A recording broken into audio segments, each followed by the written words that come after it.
નવચેતન વિદ્યા મંદિર વાલિયા ખાતે બાળકોને સ્નેહભેર શાળા પ્રવેશ કરાવતા જિલ્લા વિકાસ અધિકારી પીઆર જોશી। સમગ્ર રાજ્યની સાથે ભરૂચ જિલ્લામાં પણ 28 જૂન સુધી શાળા પ્રવેશોત્સવ અને કન્યા કેળવણી મહોત્સવ 2024નું આયોજન કરવામાં આવ્યું છે, જે અંતર્ગત વાલિયા તાલુકાના કરા તથા ગાંધુ અને શ્રીરંગ નવચેતન વિદ્યા મંદિર વાલિયા ખાતે જિલ્લા વિકાસ અધિકારી પીઆર જોશીના અધ્યક્ષસ્થાને યોજાયેલા શાળા પ્રવેશોત્સવ કાર્યક્રમ અન્વયે બાળકોને શાળા પ્રવેશ કરાવાયો હતો।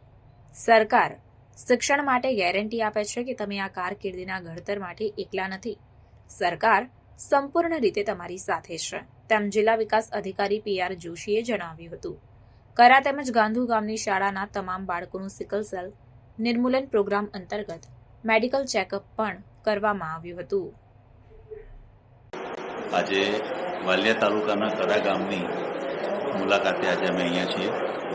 આજે ગામની અંદર પ્રાથમિક શાળા અને આંગણવાડીના બાળકોને શાળાના અંદર પ્રવેશ આપવાનું કામગીરી પૂરી કરવામાં આવી છે। રાજ્ય સરકારનો શિક્ષણ માટે એક એવો અભિગમ છે તે આ કાર્યક્રમ ઉપરથી આપણે સ્પષ્ટ જાણી શકીએ છીએ।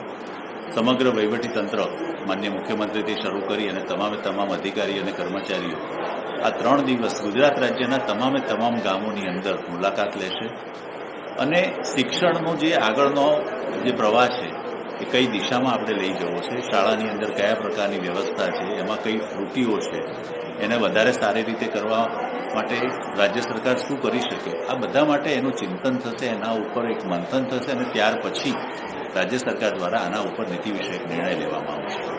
હાલ શિક્ષણની અંદર ખૂબ જ આમૂલ પરિવર્તન આવી રહ્યું છે।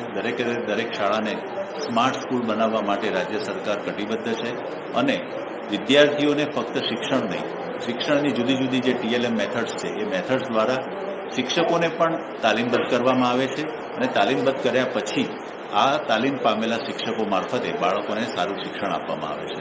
શાળાની અંદર ભૌતિક સુવિધાઓ જે છે એ સંપૂર્ણ એક નેશનલ લેવલની થાય એવા આપણા પ્રયત્નો છે। શાળાની અંદર સ્માર્ટ સ્કૂલ, સ્માર્ટ ક્લાસ, અલગ પ્રકારની સુવિધાઓ ભૌતિક એ તમામ પ્રકારની પૂરી પાડવામાં આવે છે અને બાળકોનો જે સર્વાંગી વિકાસ છે એ સર્વાંગી વિકાસ રાજ્ય સરકાર દ્વારા આયોજિત કરવામાં આવેલ છે।